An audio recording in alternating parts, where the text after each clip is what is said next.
The 3S line, the Slager, and Steve's line just couldn't get it going today. Having played Penn State, the last two games and coming out with a good result, did that show that they were prepared to shut down the 3S line? Yeah, I'm sure that that's, been a common theme for any opponent we've had over the last month here, because they really caught fire here in the last, several weeks. But, I thought it was overall, it's so challenging to try to beat a team four straight times. For them, this was their fifth straight game against us. And it's just challenging, especially after last weekend where they were coming off their layoff. And, I was concerned after last weekend, especially getting off to the 2-0 start today. We might have thought it was going to be easy, and it caught up to us. I think it was more than just that line. I think it was, our team in general. We didn't play anywhere near like we did in the first 10 minutes of the first period. What did you think changed over that first maybe 10 minutes where you weren't able to sustain what you were doing in the first couple minutes and getting the traffic in front of the net to get those goals? Well, we had sustained pressure in the offensive zone. That was the key. We got pucks in deep and really, did a good job of working the puck, corner to corner, low to high, and getting traffic to the net. And I think, Todd, you probably heard that 2-goal lead is the worst lead in hockey.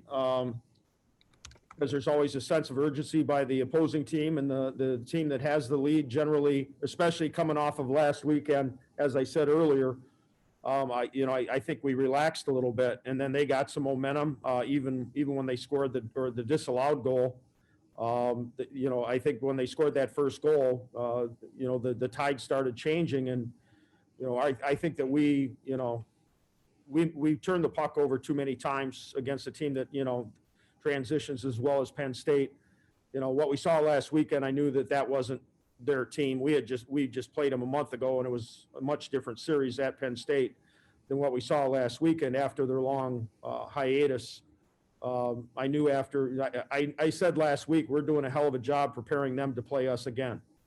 And last weekend was a preparation for them to get ready for the playoffs. And for us, it was it was a feel-good weekend. But on the other side of the coin is that playing the same team, four straight games or having success against a team four straight games is a big challenge in the Big Ten.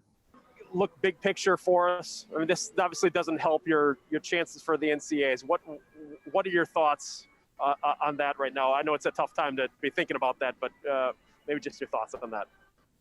Well, I think we deserve, some respect for the NCAA tournament. If they're talking about teams like Denver and Omaha being 500 teams at 500, we have a couple overtime losses. So basically, if you take those out, we actually 3 games over 500. So, I think that we, deserve some, recognition for it. But, today was important for us to put ourselves in position.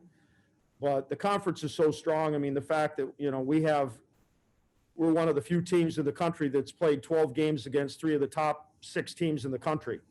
Our record could be a lot better if we were playing the bottom teams for other conferences as opposed to our conference. And, for us to, have some success against Minnesota and Michigan the first time around, and even the tie against Wisconsin.